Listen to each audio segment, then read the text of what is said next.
It's another sad moment in our country's history. The 45th President of the United States, Donald Trump, has yet again been indicted by the Biden DOJ, a political party in power that is now repeatedly using police force to indict and arrest and potentially eliminate its political opponents from competition. Yes, welcome back. Donald Trump indicted for the third time.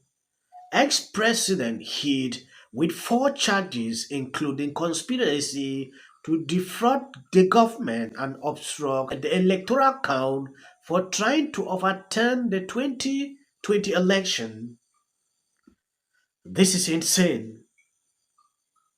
I can categorically say this indictment goes down to disinformation indictment. When you look through what I was expecting, I didn't see. A lot of people are furious. Donald Trump has yet again been indicted by the Biden DOJ, a political party in power that is now repeatedly using police force to indict and arrest and potentially eliminate its political opponents from competition. This is a politicized prosecution. It is a political persecution through prosecution, now in a third indictment just in a matter of months against the person who is still at present the lead contender in the Republican primary for U.S. president. I want to be very clear. I am running for U.S. president in that same Republican primary. It would be easier for me if Donald Trump were eliminated from competition. That's not how I want to win. This is not about politics to me. This is about first principles. We do not want to become a country where the party in power is able to use banana republic-like tactics to eliminate its political opponents. Yet I'm sad to say that's exactly where we are. The allegations in this indictment fall flat. It is wrong and incorrect and inaccurate to place blame for what happened on January 6th at the feet of Donald Trump. I said this at the time. I've said it ever since then. I continue to say it today. I would not have made the same judgments that Donald Trump did in how he handled that day. But that's different from saying that he committed a crime. He did not. He specifically told the protesters that day to behave peacefully.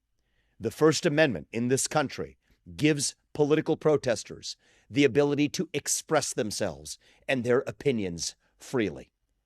Donald Trump was not responsible for what happened on January 6th. You want to know what was responsible? I said this in the days after January 6, 2021, just as I say it today. Systematic, pervasive censorship in this country. That was after a year where we had told people across this nation that you had to stay locked down in your house, in your basement, and shut up, sit down, do as you're told. If you question that, you're racist, you're anti-science, your social media accounts were silenced. You had to stay home and lock down unless you were part of BLM or Antifa, in which case it was perfectly fine to roam the streets of this country and burn many of them down. That was the double standard that then applied and said that if you had your internet accounts shut down, you were then told you had an election where you could express yourself to put the right person in charge of fixing these problems. And instead, your accounts were suppressed if you sent a mere message saying that the Hunter Biden post was real. You had your accounts locked. Even the New York Post had its own account locked.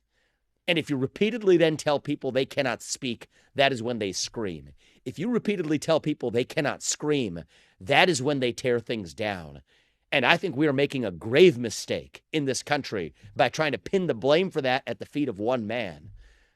If we refuse to learn our mistakes from our mistakes in the past, we are doomed to suffer an even worse fate in the future. I worry that will create a country where January 6, 2021 was a friendly parlay compared to what's actually to come. I'm running for president to make sure we don't march towards some kind of national divorce.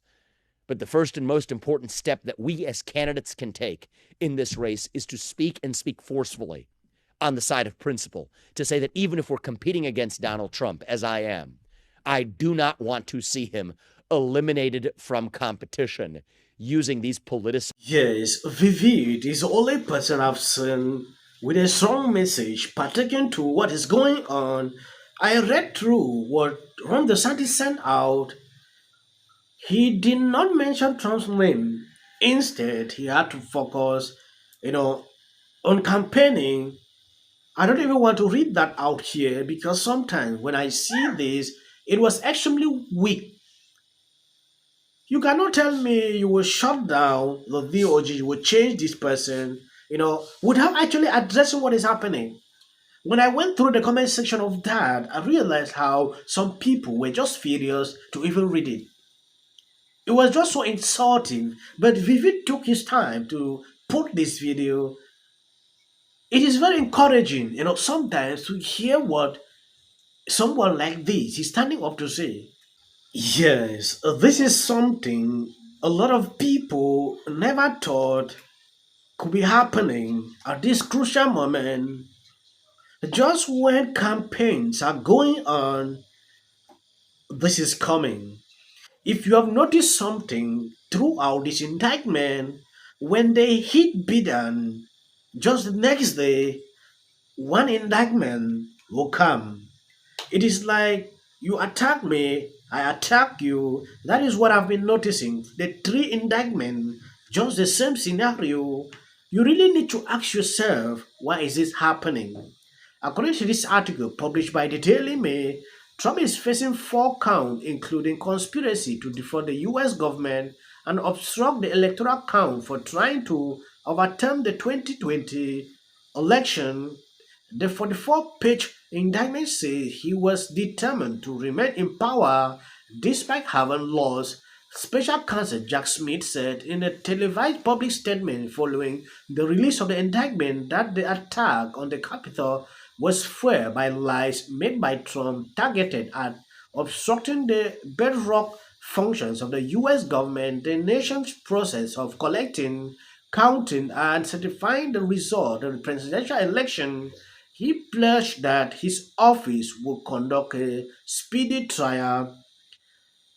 So you don't have right, to question. It is your right, to say, oh, this is wrong, this was not okay. You can say, no, this government is not, or is. I don't even want to go into some of those things because sometimes this platform might still be disturbing, to say a lot. The former president has been summoned to appear before U.S. District Judge Tanya, an Obama appointee, on Thursday in Washington, D.C. There are also six unnamed alleged conspirators, according to the indictment. I know someone like Cindy Powell, Rudy might be part of this conspirator, and these are lawyers.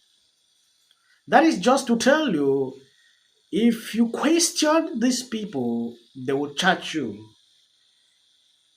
I have never seen this before because looking around the world, like what I see in different countries, people sometimes question an election